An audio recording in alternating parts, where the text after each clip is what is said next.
Air pollution क्या है। दिल्ली में बहुत सारे हर न्यूज़पेपर दिल्ली में आज एयर पोल्यूशन के बारे में लिख रहा है। वो थोड़ा बहुत इधर भी पटना हो या बिहार के कई जगह जो है वो कवर हो ही रहा है किसी न किसी तरीके से। एयर पोल्यूशन के बारे में आज न्यूज़पेपर काफ़ी जागरूक है और टेलीविज़न चैनल में भी कई एयर पोल्यूशन के बारे में बातचीत हो रही है। Am I right?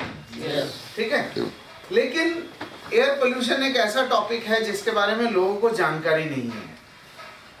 थोड़ा बहुत हमारी ऑब्जेक्टिव ये नहीं है कि हम एयर प्योरीफायर बेचें। हमारा ऑब्जेक्टिव ये है कि हम एक एयर पोल्यूशन के बारे में समझ सकें और एयर पोल्यूशन से क्या नुकसान हो रहा है उसको समझ सकें और उससे हम किस तरीके से इम्प्रूव करें, उस सिचुएशन को कैसे इम्प्रूव करें उसको हम समझ सकें। करेक्ट?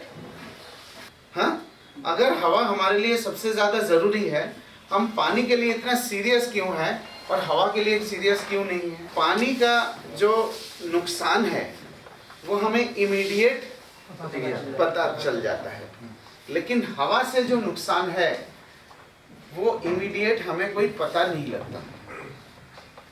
ये मेन वजह है पानी को हम इतना सीरियसली लेते हैं। पानी अगर हम ये जैसे पानी है, पानी को मैं पीऊँगा, अगर ये पानी सही नहीं है 2-3 घंटे के अंदर मेरे पेट में प्रॉब्लम होना शुरू हो जाएगा। चूँकि वो इमीडिएट जो है रिएक्शन होता है उसको हम सीरियसली लेते हैं। अगर मैं आपको धक्का दूँ हाँ, तो आप अपने आप को बचाने की कोशिश करेंगे, ठीक है ना, रिएक्शन। लेकिन यहाँ पे कोई है जो सिगरेट पीते हैं, हाँ, सिगरेट पैकेट है लीजिए। अब देखिए पानी में रिएक्शन होता है, हम उसको सीरियसली लेते हैं। मैं आपको धक्का दे रहा हूँ, आपके अंदर रिएक्शन हो रहा है, आप सोच रहे हैं कोई मुझे हटाने की कोशिश कर रहे हैं, मैं दे रहा हूँ। लेकिन हवा से जो रिलेटेड जो प्रॉब्लम है, जैसे सिगरेट, अगर सिगरेट पीने के बाद 2 घंटे बाद बेहोश हो जाता आदमी तो कोई सिगरेट पीता? चूंकि कोई रिएक्शन नहीं होता इसलिए जो है गवर्नमेंट को ऐसे आड़े टेढ़े फोटोग्राफ देने पड़ते हैं, तब भी आदमी सीरियसली नहीं लेता। मतलब शरीर के अंदर कुछ डिफेंस है जिसके वजह से इमीडिएट रिएक्शन नहीं होता। अब वो डिफेंस क्या है? एक तो आपका इम्यून सिस्टम होगा। इम्यून सिस्टम है डिफेंस, लेकिन इम्यून सिस्टम में है क्या चीज? इम्यून सिस्टम तो नाम है, इम्यूनिटी सिस्टम ने दिया क्या है शरीर के अंदर जिससे डिफेंस हो रहा है। अब आप सोचिए कि कोई पुराना जो मोन्यूमेंट होते हैं, जैसे किला हो गया, हाँ, जैसे किले टाइप के जो बिल्डिंग होते थे, ऐतिहासिक जो बिल्डिंग होती थी, उनके बचाव करने के लिए क्या होता था? जैसे आज जो है, आज एक इंडिया का बॉर्डर सिक्योरिटी फोर्स है, बॉर्डर में कुछ लगे होते हैं ना, क्या लगे होते हैं? तार लगे होते हैं। तो आप भी सोचिए कि आपके शरीर के अंदर भी ऐसे ही कुछ है। आप सोचिए क्या है? हैं? नहीं, आपका जो एयर पैसेज है, एयर पैसेज कहाँ से शुरू होता है? नाक से शुरू होता है ना, नाक से शुरू होता है। क्या बताएं? नाक के बाल। सबसे पहला जो डिफेंस है वो है आपके नाक के बाल। उसको क्या बोलते हैं? उसको बोलते हैं सीलिया हेयर्स। ये है आपका पहला डिफेंस सिस्टम। आप सोचिए कि आपके बॉर्डर में क्या लगे होते हैं? तार कांटे लगे होते हैं ना। क्यों लगे होते हैं? ताकि दुश्मन से बचाव कर सके। हमारे नाक के अंदर के जो बाल हैं वो उसी डिफेंस सिस्टम की तरह है। उस बाल का काम यही है कि बाहर की कोई चीज को अंदर ना आए। ठीक है, समझ में आ गया? अब जो मैं आपको किले की बात कर रहा था या ऐतिहासिक जो बिल्डिंग है उसकी बात कर रहा था, उसमें बिल्डिंग के बाहर और क्या होता था? हाँ? खाई होता था। और क्या होता था? सोचिए, खाई में क्या होता था? पानी। वेरी गुड, पानी। अब आप ये सोचिए कि हमारे शरीर के अंदर भी ऐसा एक डिफेंस सिस्टम है। वेरी गुड, इनके लिए और एक जोरदार। नाक के अंदर से एक पानी निकलता है, हाँ, उसको बोलते हैं म्यूकस। ये है आपका दूसरा डिफेंस सिस्टम। म्यूकस का काम क्या होता है? म्यूकस का काम ये होता है कि जब भी उसको कोई, देखिए बॉस, आपको मैंने पहले भी बोला, आप ये सब नोट करना बंद करिए। मैं कोई स्पेशल चीज़ नहीं बता रहा हूँ, कोई ऐसी चीज़ बता रहा हूँ क्या जो आपको नोट करने की ज़रूरत पड़े, जो आपको नहीं मालूम हो।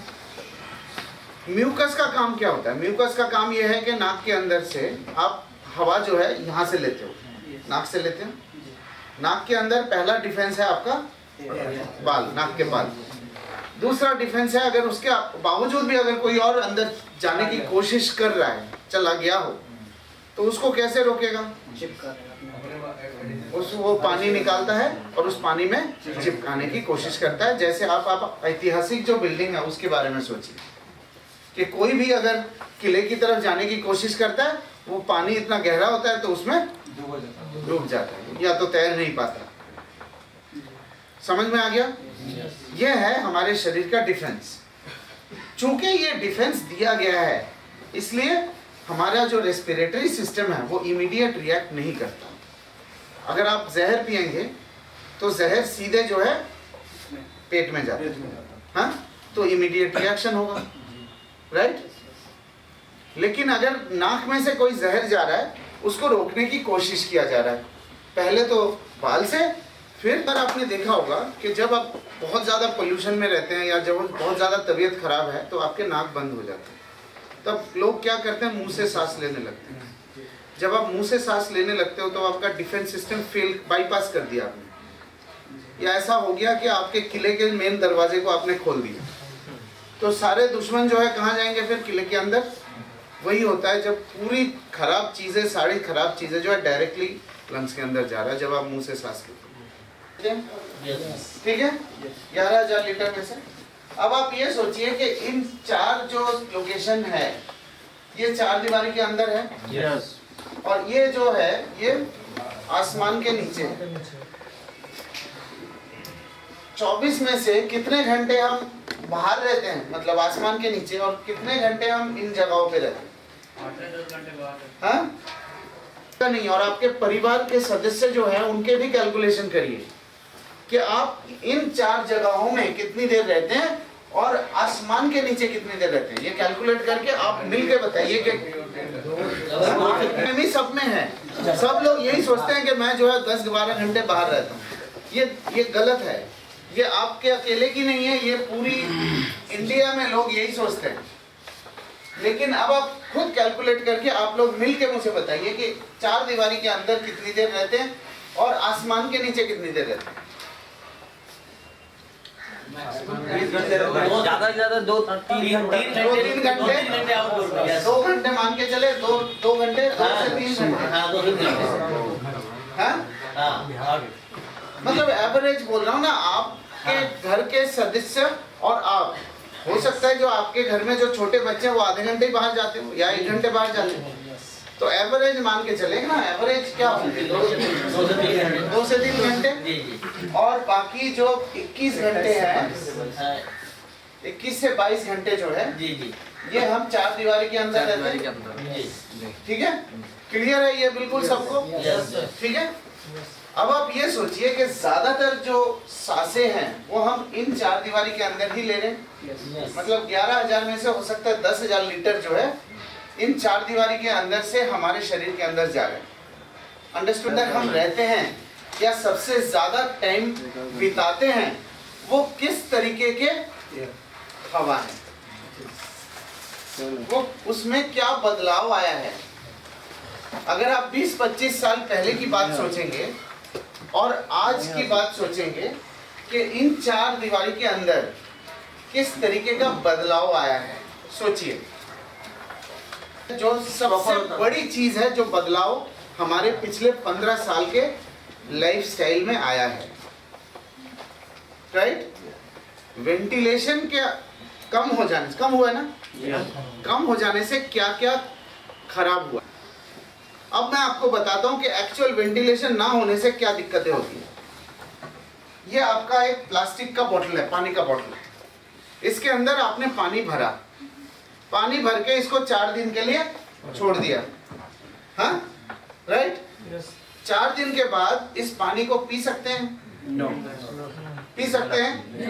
क्यों नहीं पी सकते? कैसे पता? आपने मेजर किया, बैक्टीरिया हो जाता है।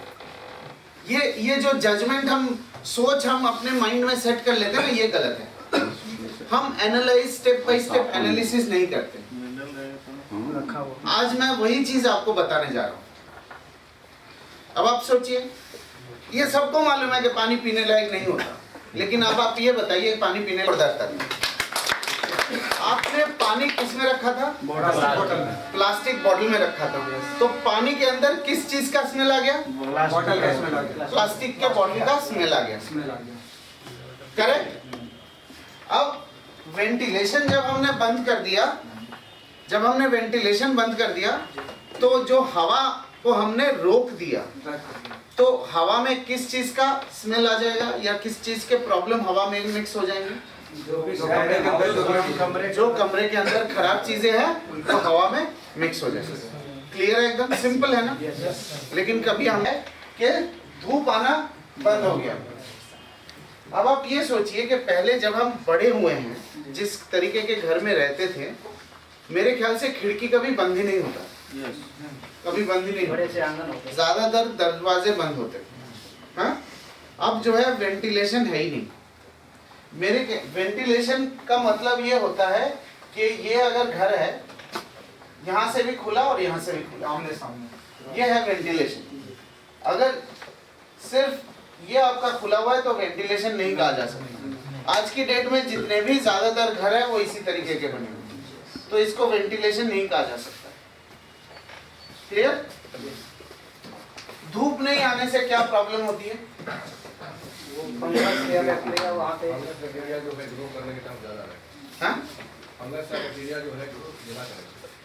क्यों, ऐसा क्यों है? धूप से क्या होता है? धूप का मैं आपको एक एग्जांपल देता हूँ कि आप सर्दी आने से पहले गर्म कपड़े अपने निकाले, गर्म कपड़े में थोड़ा बहुत स्मेल आया, हाँ, फिर उसको आपने धूप में रखा तो स्मेल चली गई, आप हम लोग पहन लिए, राइट? कभी ये नहीं सोचा कि वो स्मेल है किस चीज का और स्मेल आया कहाँ से? सोचा? नहीं सोचा हमने, राइट? नहीं सोचा ना हमने। अब वो स्मेल है फंगस का।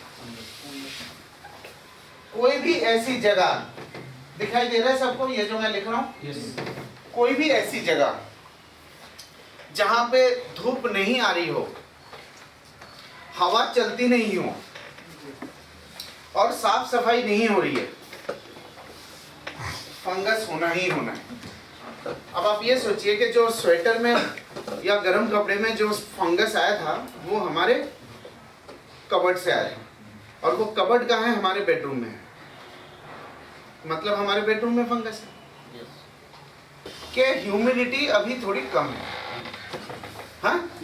अभी मार्च अप्रैल के बाद ह्यूमिडिटी बढ़ने लगेगी। जैसे ही ह्यूमिडिटी बढ़ने लगेगी उसमें मोल्ड होना शुरू हो जाएगा।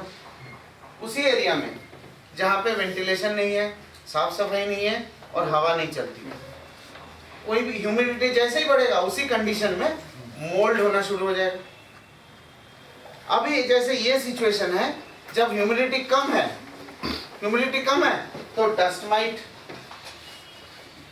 माइट होगा। सर ये मोल्ड को आप समझाइए। मोल्ड का मैं आपको एक एग्जांपल देता हूँ। आपने सर्दी के टाइम पे, मतलब बरसात के टाइम पे कपड़े सुखाते हैं, कपड़े धो लेते हैं, लेकिन धूप नहीं आती तो सूख नहीं पाती, हाँ? तो वो उसमें जो स्मेल आता है, बास आती है, जो उमस, वो है मोल्ड।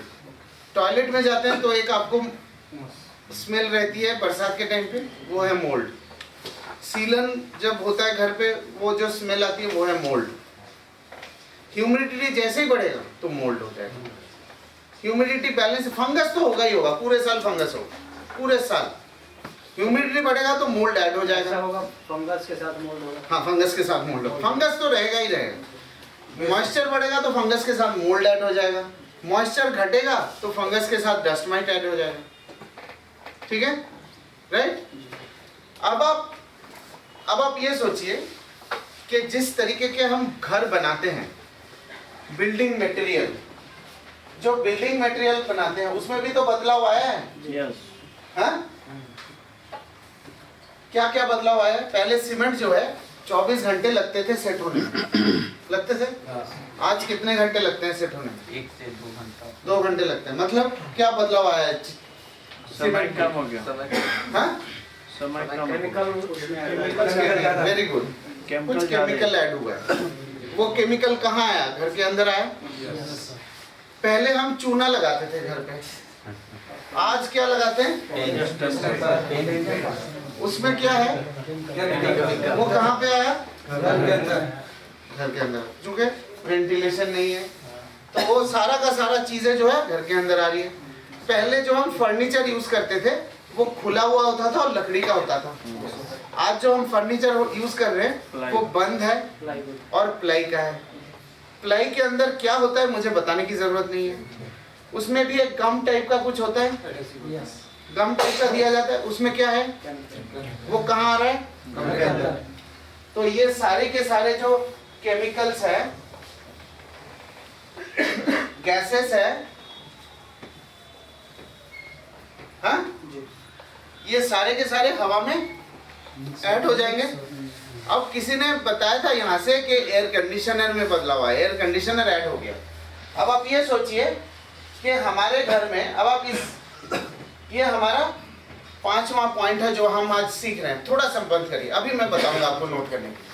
अभी आप इसको थोड़ा विजुअलाइज करिए। अभी आप अपने घर को थोड़ा विजुअलाइज करिए कि वेंटिलेशन नहीं है तो हवा बंद हो गया। हाँ? हाँ? बहुत सारी ऐसी जगह है जहाँ पे ना साफ सफाई हो रही है, ना धूप आ रही है, ना हवा चलती है। तो ये फंगस, मोल्ड होगा। मॉइस्चर बढ़ेगा या घटेगा तो मोल्ड और डस्ट माइट्स ऐड हो जाएंगे, राइट?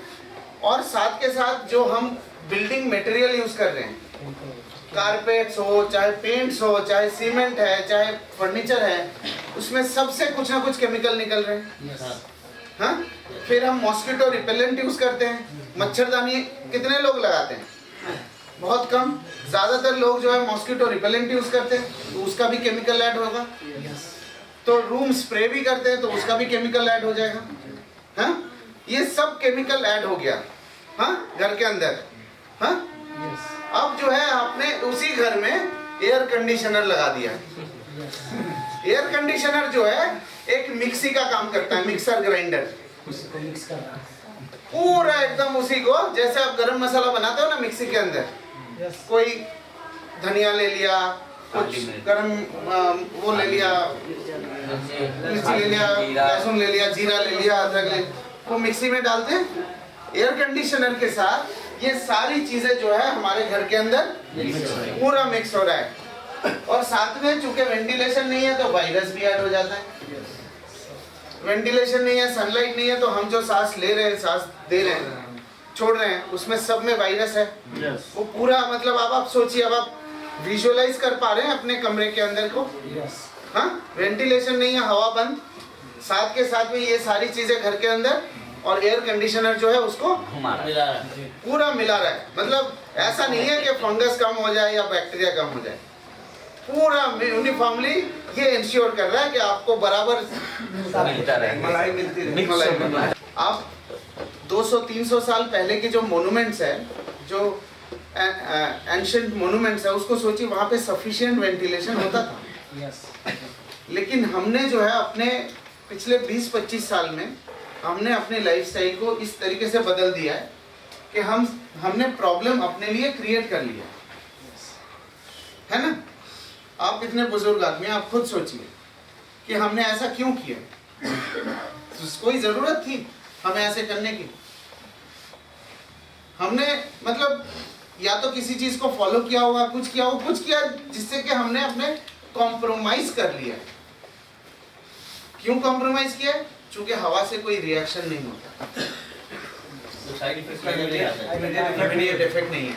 अब आपको पता लग रहा है कि इमीडिएट इफेक्ट जो है किस तरीके से हमें नुकसान पहुंचा है। एक तो इमीडिएट इफेक्ट नहीं है, ऊपर से डैमेज कंटिन्यूअसली हो रहा है। वेंटिलेशन को हमने बंद कर दिया कि बाहर धुआं है वो अंदर ना पाए। हाँ? उस धुआं को बंद करने के चक्कर में और ज्यादा धुआं को अंदर क्रिएट कर लिया। उससे खराब वाले चीजों को अंदर क्रिएट कर लिया, पता ही नहीं, अनजाने, इग्नोरेंस। हवा को ठंडा कर सकता है। जब उस हवा को ठंडा कर देता है, अगर आपने बाहर की हवा को अंदर आने दिया तो आपकी एसी की एफिशिएंसी कम हो जाएगी। आप गाड़ी के बारे में सोचिए, गाड़ी का आपने जैसे ही आपने डक्ट खोल दिया तो पेट्रोल का खर्चा बढ़ जाएगा और एसी की ठंडक कम हो जाएगी। एसी जो है हवा को बंद करके ठंडा करता है और चूंकि उसमें एक सक्शन है, वो पूरी हवा को जब घुमाता है ये सारे मिक्सी की तरह पूरे रूम में फैल जाता है। कोई एसी में humidity control, yes humidity control, humidity 15-20% humidity कम हो जाता है, लेकिन ह्यूमिडिटी कम होने से आपका डस्ट माइट बढ़ जाएगा। और कोई भी ऐसी एनवायरनमेंट है वहाँ पे आप बाहर से कोई हवा आती नहीं है, ना धूप आती है, ना नेचुरल लाइट आती है, कुछ नहीं आए, लेकिन नेचुरल लाइट भी है ना, उससे भी काफ़ी मेरा ये सवाल है कि हम लोग अभी जहाँ भी कोशिश की एयर प्यूरीफायर देने के लिए, तो वहाँ पे जो भी बहस हुआ उसका 90% हिस्सा एसी को लेकर हुआ कि हमारे घर में तो एसी लगा हुआ है और वो तो हमारे घर को प्रेस कर रहा है। बट सर उनको हम ये नहीं समझा पा रहे हैं कि आखिर एसी कैसे, आपको हम तो ये बता रहे हैं कि एसी आज आपको जवाब मिला, जी आज आपको जवाब मिला। सर इसका कुछ वो मांगते हैं कैसे, फिजिकली या कुछ ऐसा आप साइंटिफिक बताइए जिससे हम ये समझा सके उनको कि तो ये तो फिर एसी की ट्रेनिंग हो जाएगी ना।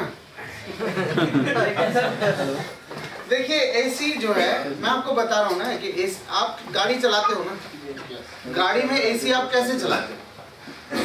मतलब बाहर की सारी हवा को बंद कर दिया, बंद करके खिड़की बंद कर दिया और डक बंद कर दिया, एसी आपने चलाया। तो मतलब क्या हुआ कि उसी हवा को आप घुमा रहे हैं ना, उसी हवा को आप घुमा रहे हैं। तो अगर उस हवा के अंदर कोई खराब चीज है ना, वो बाहर जा पा रहा है, वो अंदर ही घूमता रहेगा। तो आप उसी हवा में सांस ले रहे हैं तो वही सारी चीजें अंदर आएगी ना। एसी में तो कोई प्यूरिफायर है नहीं सर। बट कुछ लोग ये बताए सर, मुझे उसके बारे में नहीं मालूम कि उसमें एक फिल्टर्स होते हैं। हाँ। एसी में हाँ, वो हवा होता है, बिल्कुल फिल्टर होता है के अंदर कुछ पार्टिकल्स को वो अब एसी के अंदर बिल्कुल फिल्टर होता है। ये देखिए एसी के अंदर फिल्टर होता है, ये है एसी का फिल्टर।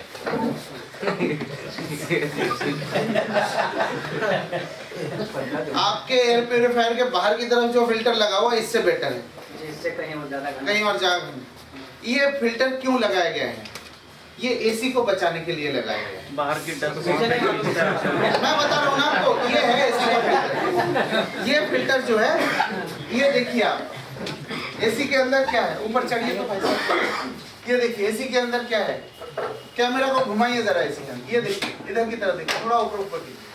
ये क्या है, इसमें ग्रिल लगे हुए ना जी।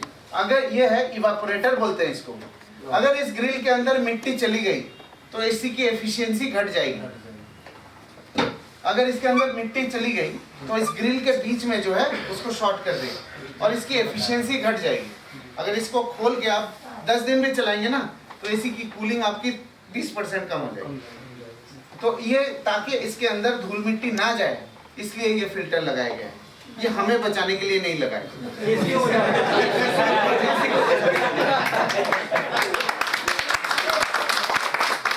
पोल्यूशन क्या है हमें पता लग गया। और एक और बात बताना चाहूंगा, इसमें एयर पोल्यूशन में हमने वेंटिलेशन को बंद किया था, क्यों? ताकि बाहर से मिट्टी गंदगी अंदर ना आए।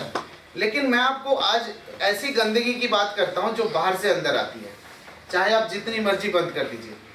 उसको बोलते हैं PM 2.5।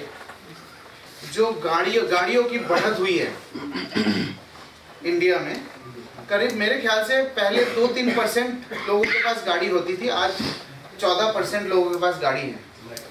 ये जो गाड़ी जैसे बढ़ी है, गाड़ी के अंदर के जो धुआं है, जो गाड़ी के धुआं है, डीजल हो या पेट्रोल हो, उस धुआं में से कार्बन मोनोऑक्साइड निकलता है।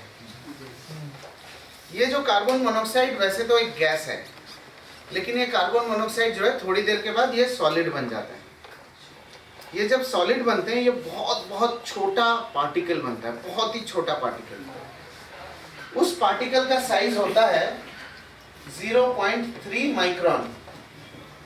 अभी कुछ मत लिखिए, मैं आपको सिर्फ बता रहा हूँ, ये है 0.3 माइक्रोन। ये कितना छोटा है कैसे पता लगेगा? हमारे जो बाल है वो है 70 माइक्रोन।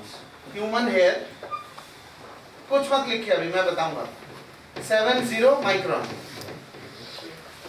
तो आप ये सोचिए कि वो 0.3 माइक्रोन कितना छोटा होगा। राइट। आज जो गवर्नमेंट, इंडियन गवर्नमेंट हो या स्टेट गवर्नमेंट हो, आज जो बात कर रही है एयर पोल्यूशन है, हवा गंदी हो चुकी है, वो इस चीज को बताते हैं। इंडिया में जो है सबसे ज्यादा जो है इस चीज का इंक्रीज हुआ है पिछले 5-7 सालों में। जो वो मेजर करते हैं, जैसे गवर्नमेंट में मेजर करते हैं कि हाँ पटना का पोल्यूशन इतना है, तो वो भी मेजर भी यही चीज करते हैं। ये कितना छोटा है पार्टिकल, ये आपको पता लग गया। 2.5 का मतलब है कोई भी पार्टिकल जो कि 0.3 से लेके 2.5 माइक्रोन्स तक है। कोई भी पार्टिकल जो कि 0.3 माइक्रोन से लेके 2.5 माइक्रोन तक जो पार्टिकल साइज है, उसको PM 2.5 नाम दिया गया है। जरूरी नहीं है कि ना सारे पार्टिकल एक ही साइज के होंगे, कुछ छोटे होंगे, कुछ बड़े होंगे। उस रेंज के जो पार्टिकल है उसको PM 2.5 कहा जाता है, और उस PM 2.5 का मेजरमेंट पॉसिबल है। गवर्नमेंट वही मेजरमेंट करती है और उसी के हिसाब से बताते हैं कि हाँ ये पोल्यूशन इतना है। बढ़ जाता है तो ज़्यादा पोल्यूशन हो जाता है, घट जाता है तो किस कंडीशन में घट जाता है? जब बारिश हो गई, धूप हो गया तो घट जाएगा। ऐसे मौसम में जब स्मोक है, फॉगी है, ओस है, तो पोल्यूशन बढ़ा रहता है। क्लियर है? PM 2.5 समझ में आएगा। अब ये इतने छोटे पार्टिकल है, आप चाहे जितनी मर्जी बंद कर दीजिए घर को अपने, ये भी तो आएंगे घर के अंदर। तो आपने जिस वजह कवर कर लिया। अब हम इस सेक्शन में आते हैं कि एयर पोल्यूशन से हमें नुकसान क्या हो रहा है। ठीक है। अब आप ये सोचिए कि आपके पास एक पानी की पाइप है, ये एक पानी की पाइप है, सबके घर पे पानी के पाइप है। हाँ, अब उस पाइप के अंदर अगर पानी गंदी होगी तो पाइप डैमेज कैसे होगा? किस तरीके का डैमेज होगा पाइप में? पाइप है, घर के अंदर पाइप है, उस पाइप का क्या होगा? उसको जो आप बोल रहे हो ना, उसको बोलते हैं स्केलिंग। स्केलिंग का मतलब ये सारी चीजें जो है उसमें जमते जाएगा। ठीक है। और क्या होगा? वही मतलब वही स्केलिंग, खाई के पाएगा। हाँ, वही स्केलिंग होगा। रस्टिंग लिख देता हूँ। ठीक है। और क्या होगा? और उससे रिएक्ट करेगा वो पाइप, तो डैमेज होगा, पानी डैमेज भी होगा। और मतलब जितना पानी जा रहा था उससे कम पानी जाएगा ना। हाँ, क्लॉग हो जाएगा, क्लॉगिंग भी बोला था ना किसी ने, जाम हो जाएगा। मतलब जितना पानी पहले जा रहा था उससे कम पानी जाएगा। क्लियर है ये पोर्शन? क्लियर है? हाँ। अभी थोड़ी देर पहले आप लोगों को ये बताया था मैंने कि हमारे शरीर के अंदर भी ऐसे ही एक पाइप है। कहाँ से शुरू होता है? और लंग्स तक जाता है। ये जो पाइप है, इसके अंदर कितने लीटर हवा हम दे रहे हैं दिन में? 11,000 लीटर एयर हम इसके अंदर से डाल रहे हैं। और ये हवा कैसी है? तो ये वाले पाइप को कैसे डैमेज करेंगे?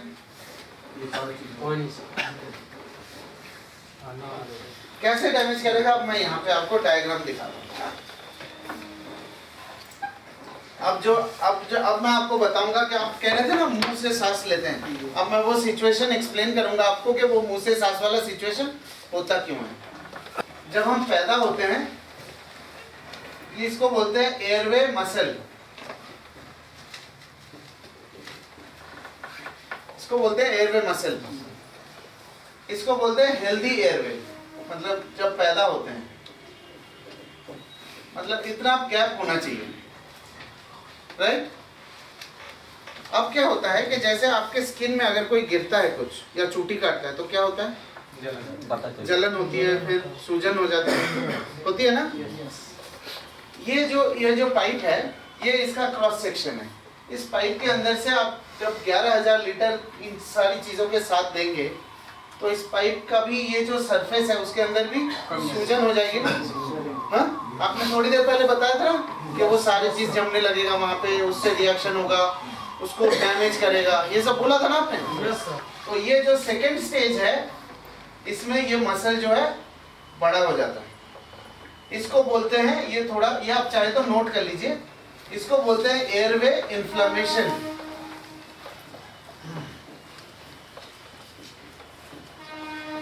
ये एक ऐसा सिचुएशन है जब आपने थोड़ी देर पहले क्या कहा था कि जब जाम हो जाएगा तो जितनी पानी जा रही थी पहले उससे कम पानी जाने लगेगा। ये वो सिचुएशन है। इस सिचुएशन में क्या क्या बीमारियां हो रही है मैं आपको इस कॉर्नर में लिखता हूँ, ठीक है? इधर लिखूं? जब इस सिचुएशन में होता है तो क्या क्या बीमारी होती है? एक होता है ब्रेथलेसनेस, सांस लेने में दिक्कत, ठीक है? थ्रोट इन्फेक्शन, थ्रोट इन्फेक्शन होता है, एलर्जी होता है,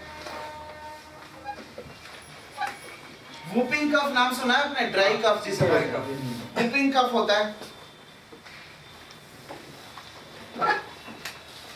हाँ ठीक है? एलर्जिक राइनाइटिस नाम सुना है? एलर्जिक राइनाइटिस वो भी इसका है। साइनस, वायरल, वीजिंग, वीजिंग नाम सुना है? वीजिंग, नाक चलते रहते हैं, हाँ कंटिन्यूअसली नाक चलते रहते हैं। ये सारी बीमारी की जो वजह है ना वो ये है एयरवे इन्फ्लेमेशन। मतलब मैंने मेरे ख्याल से 4-5 बीमारी और लिखा ही भी नहीं है, इसमें और कई बीमारी है। मेरे कहने का मतलब ये है कि अब आप ये सोचिए कि एक छोटा बच्चा पैदा हुआ है, उसकी सारी चीजें सेंसिटिव है, बाल, स्किन, सब चीज सेंसिटिव है, तो उसका जो एयरवे पाइप होगा वो भी सेंसिटिव कितना होगा, और जो हवा हम सप्लाई कर रहे हैं उसके थ्रू, तो किस तरीके का डैमेज एक छोटे बच्चे को होगा वो आप विजुअलाइज करिए। अब आपको मैं एक सिंपल सवाल पूछता हूँ, आप बताओ आप पिछले 1 साल में कितनी बार बीमार पड़े हैं? एक बार भी नहीं। आप कितनी बार बीमार पड़े?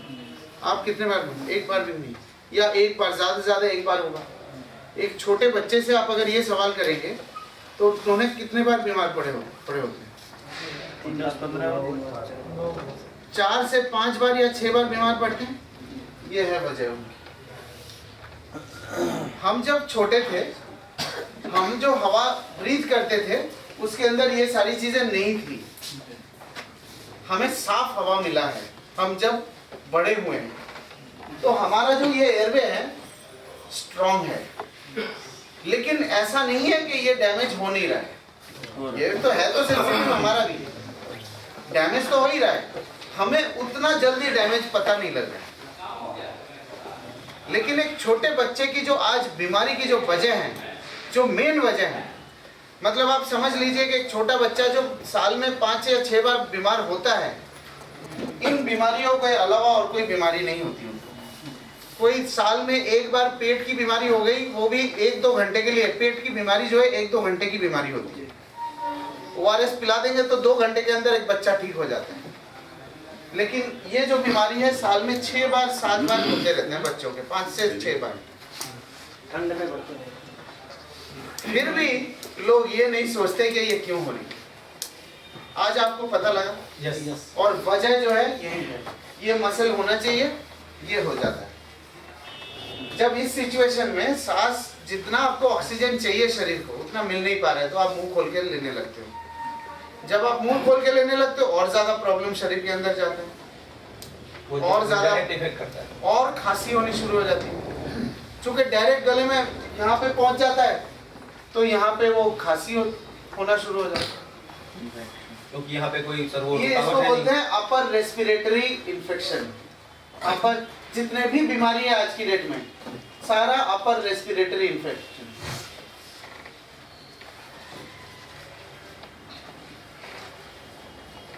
ब्रोंकाइटिस, ये मतलब मैंने कॉमन बीमारी लिखा है जो आज हर घर में कॉमन है। आज आपको पता लगा कि जो मेन बीमारी है उनकी क्या वजह है और क्या कारण है। मैंने कहानी की तरह समझाया ना, ठीक है? अस्थमा का भी, हाँ वो तो मेन चीज तो बोल रही। एस्मा में एक्चुअली मैंने लिखा नहीं था एक कारण से, वो मैं अब आपको एक्सप्लेन करता हूँ। इसका जो नेक्स्ट स्टेज है ना, इसका जो नेक्स्ट स्टेज है, इसमें ये जो गैप है और छोटा हो जाता है, इसको बोलते हैं अस्थमा अटैक।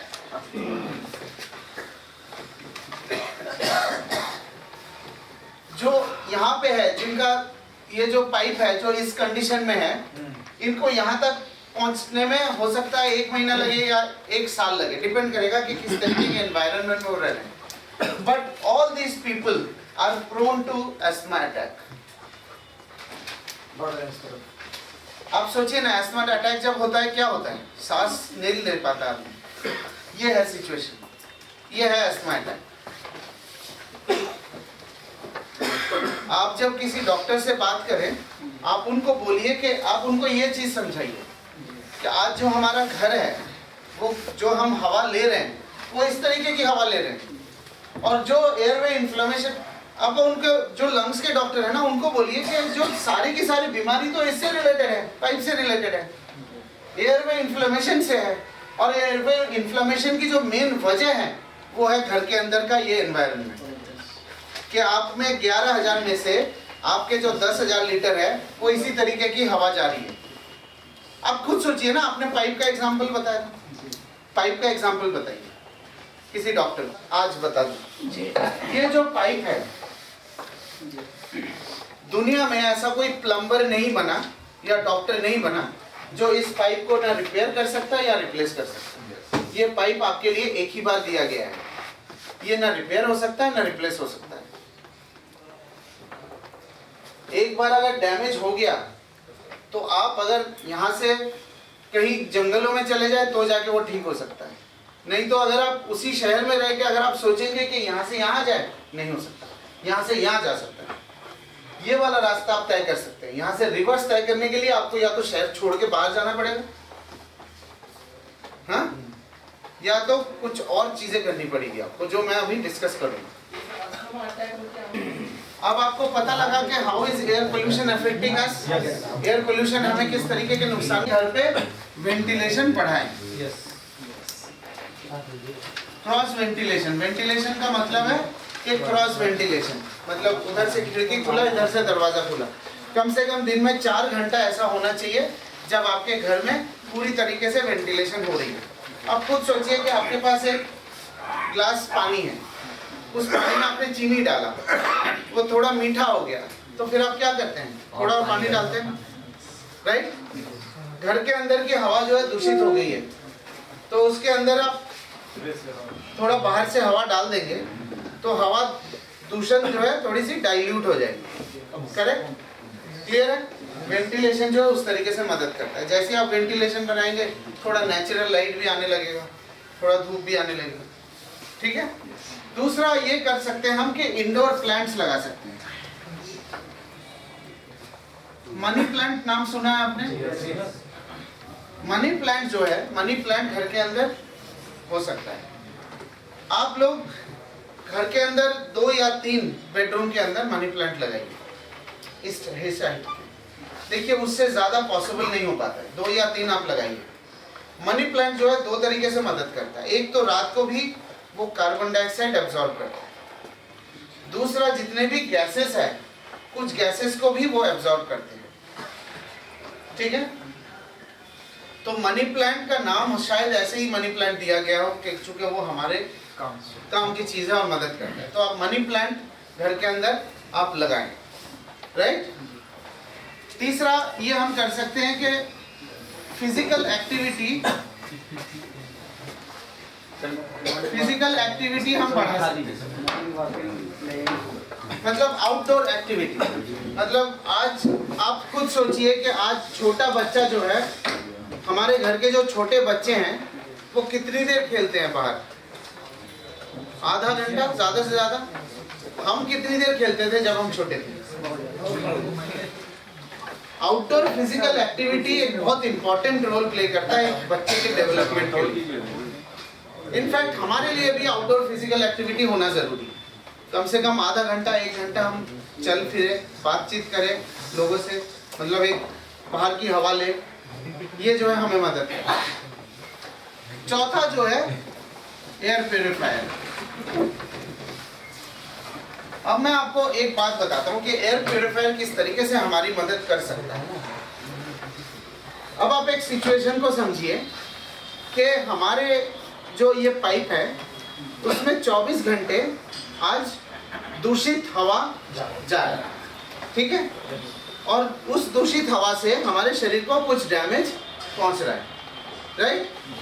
अब उसको अगर हम दूषण को अगर हम आधा कर सकें तो डैमेज को भी कम कर सकते हैं, राइट। मतलब मेरे कहने का मतलब ये है कि अगर हम आज 11,000 लीटर दूषित हवा शरीर के अंदर ले रहे हैं, उस 11,000 में से अगर हम 4-5 हजार या 6,000 लीटर को शुद्ध कर सके तो हम अपनी डैमेज को कंट्रोल कर सकते, राइट। कई लोग जब आप जाते हैं बोलते हैं ना, घर के अंदर तो लगा दूंगा, बाहर जाऊंगा तो करूंगा, बोलते हैं कि नहीं? ये आपको जवाब मिला। आज आप 11,000 लीटर आपके गंदे हैं, आप मतलब 24 घंटे आप पॉइजन में हैं। आप उस पॉइजन को कम करेंगे तो डैमेज कम होगा। मतलब 11,000 में से 5,000 लीटर आप फ्रेश पिएंगे तो डैमेज कम होगा ना। ये है लॉजिक एयर प्यूरिफायर। क्लियर है? अंडरस्टूड? ये वाला आंसर आपको मिल गया। ये तरीका तो है ही है, साथ में एयर प्यूरिफायर जो है एक ओवरऑल प्यूरिफिकेशन कर सकता है। क्लियर है? अब हम चौथे पॉइंट पे आते हैं कि शार्प का एयर प्यूरिफायर बेटर कैसे है। उस घर के अंदर के जो प्रॉब्लम्स है उसको हमने 5 कैटेगरी में डिवाइड कर लिया। 5 कैटेगरी, ठीक है। उस 5 कैटेगरी है डस्ट, कैटेगरी 1 है डस्ट, कुछ मत लिखिए, ये सारा कुछ एक वीडियो है उसमें है। स्मोक, पोलन, पेट टेंडर, यह है कैटेगरी 1, ठीक है। डस्ट का मैंने आपको बताया कि डस्ट क्या चीज है। PM 2.5 याद है? वो है डस्ट। स्मोक धुआं, पोलन जो है परागकण जिसे बोलते हैं, फूलों का जो। पेट टेंडर जिनके घर में पालतू जानवर, यह है कैटेगरी 1। कैटेगरी 2 में क्या है? कैटेगरी 2 में आते हैं जितने भी केमिकल्स हैं, गैसेस, ठीक है, ये है कैटेगरी 2। कैटेगरी 3 में क्या आता है? कैटेगरी 3 में आते हैं जितने भी ये स्टैटिक चार्ज। स्टैटिक चार्ज क्या है आपको मालूम है? स्टैटिक चार्ज क्या है? स्टैटिक चार्ज, जब आप पर्दे के पास से गुजरते हैं तो बाल खड़े हो जाते हैं, जब आप स्वेटर कुछ निकालते हैं तो कड़कड़ की आवाज आती है, यह है स्टैटिक चार्ज। इसको बोलते हैं स्टैटिक चार्ज। स्टैटिक चार्ज का हिंदी क्या है मुझे नहीं मालूम है, बट ये जो कड़कड़ की आवाज आती है यह है स्टैटिक चार्ज। जहाँ भी स्टैटिक चार्ज होगा, जहाँ भी स्टैटिक चार्ज होगा वहाँ पे ये जितने भी छोटे पार्टिकल्स हैं, ये कितना छोटा है पता लग गया आपको? ये जितने भी छोटे पार्टिकल्स हैं उसमें अट्रैक्ट हो जाएंगे, चिपक जाएंगे। तो क्या होगा? परमानेंटली वो कमरे के अंदर ही रह जाएगा, ठीक है। तो स्टैटिक चार्ज भी इनडायरेक्टली जो है पोल्यूशन को बढ़ाता है। क्लियर है? कैटेगरी 4 में क्या है? कैटेगरी 4 में आता है इन्फेक्शंस। इन्फेक्शंस में आपके आते हैं virus, fungus, mould, bacteria, dust mites, ठीक है। यह है कैटेगरी 4। बता दो, ये जितने भी ड्राई एनवायरनमेंट में ये जितने भी छोटे पार्टिकल्स हैं ये घर के अंदर चिपक जाते हैं, रह जाते हैं घर के अंदर इधर उधर। साफ सफाई नहीं हो रही है, ड्राई एनवायरनमेंट है, सूख गया है सब कुछ, तो उसमें डस्ट माइट्स क्रिएट कर देता है, वो डस्ट माइट्स बन जाते हैं। इतना ही समझ लीजिए। वैसे तो डस्ट माइट की और साइंटिफिक हिस्ट्री है, हाँ, लेकिन आप किसी को बताने के लिए इतना ही ठीक है कि कोई भी एरिया जहाँ पे ड्राई एनवायरनमेंट है, ह्यूमिडिटी कम है, मॉइस्चर कम है और साफ सफाई नहीं हो रही है, वहां पे डस्ट माइट्स होगी। क्लियर है? ठीक है। अब कैटेगरी 5 में क्या होता है? कैटेगरी 5 में आता है आपके सफोकेशन, स्टीलनेस। ये है आपके घुटन। आपको मैं एक सफोकेशन का एग्जांपल देता हूँ। आप छुट्टियों के लिए बाहर जाते हैं, घर बंद करके बाहर चले गए, जब आप वापस आते हैं तो घर के अंदर दाखिल होने के बाद सबसे पहले आप क्या करते हैं? वो घुटन है। जो लोग एसी कमरे में सोते हैं, रात को सोने के सुबह जब उठते हैं तो आपको एक भारीपन महसूस होता है ना? फिर आप बैल्कनी में जाते हैं तो आपको भारीपन खत्म हो जाता है। वो भारीपन को बोलते हैं स्टिलनेस। ठीक है। ये दो भी पोल्यूशन को बढ़ाता है। ठीक है। जिन जिन लोगों ने शार्प का एयर प्यूरिफायर यूज किया है, क्या आपको हल्कापन महसूस हुआ? कि आप जब एसी कमरे में सोते हैं तो आपको हल्कापन महसूस होता है? देखिए, इसके लिए कोई प्रूफ नहीं है, लेकिन जो लोग यूज करेंगे 24 से 48 घंटे के अंदर आपको ये महसूस होगा। ये हमारा चैलेंज है। ये हमारा चैलेंज है कि आप जब अगली बार छुट्टियों पे जाएं तो ये प्यूरिफायर अपने कमरे में छोड़ के आप जाएं, ऑन करके किसी एक कमरे में। जब आप वापस आए, उस कमरे को किसी और कमरे से कंपेयर करें, तब आपको पता लगेगा कि शार्प में ये घुटन खत्म हो जाती है। ये चीज जो है किसी भी प्यूरिफायर में पॉसिबल नहीं है। ठीक है। क्लियर है? अब हम ये देखते हैं कि ये जो है कैटेगरी 4, ये कैसे ठीक होता है शार्प में।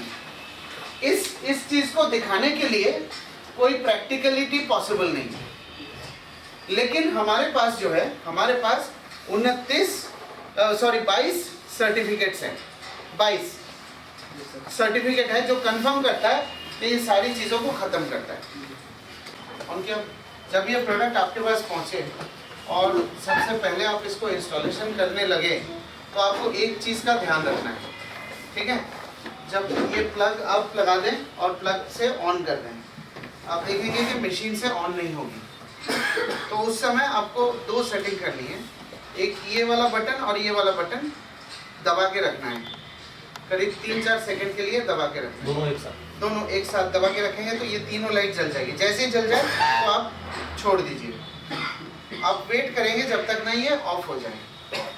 एक बार ऑफ हो जाए तो आप इसको ऑन कर सकते हैं। ये आपको जब भी आप लगाएंगे ये सेटिंग आपको करनी पड़ेगी। इस सेटिंग, हाँ फर्स्ट टाइम।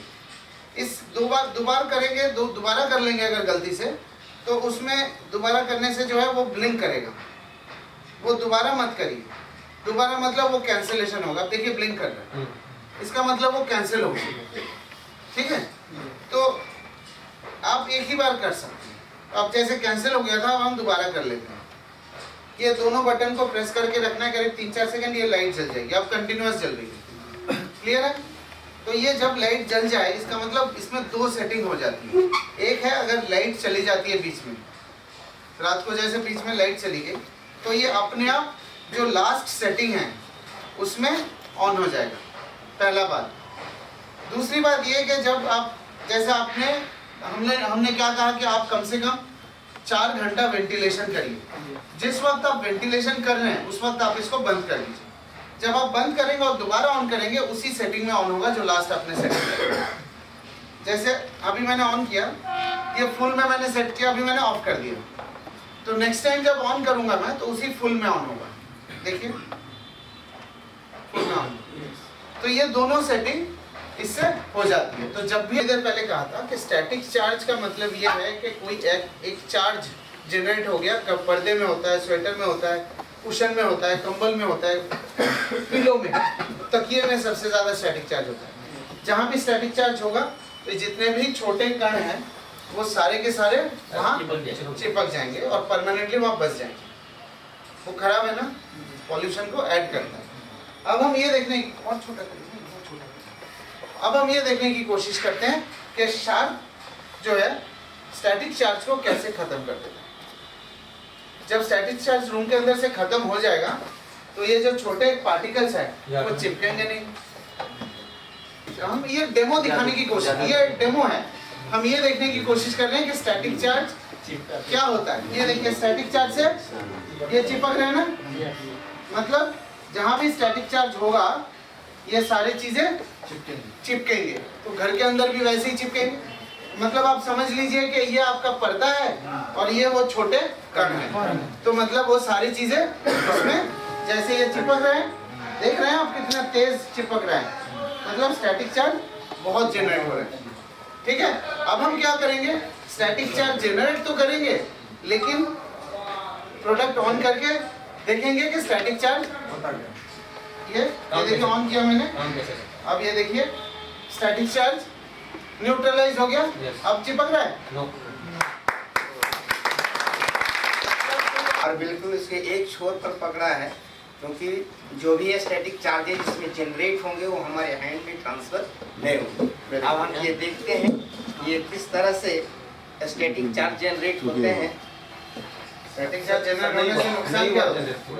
हो रहा है स्टैटिक चार्ज आपको वापस स्टैटिक चार्ज जनरेट होने से ये होता है कि जिस सब्सटेंस में स्टैटिक चार्ज जनरेट होंगे उसमें हमारे जो रूम के जितने भी डस्ट हैं, पॉलन हैं, ये स्मोक हैं, वो उसमें जाकर के चिपक जाएंगे, स्टिक हो जाएंगे। अब हम ये देखते हैं कि स्टैटिक चार्ज को अब ये एयर प्यूरिफायर कैसे, एयर प्यूरिफायर इसको कैसे समाप्त करता है। हाँ ऑन करिए, ऑन करिए, हाँ एक दो बार उल्टा कर लीजिए, हाँ हो गया हो गया हो गया।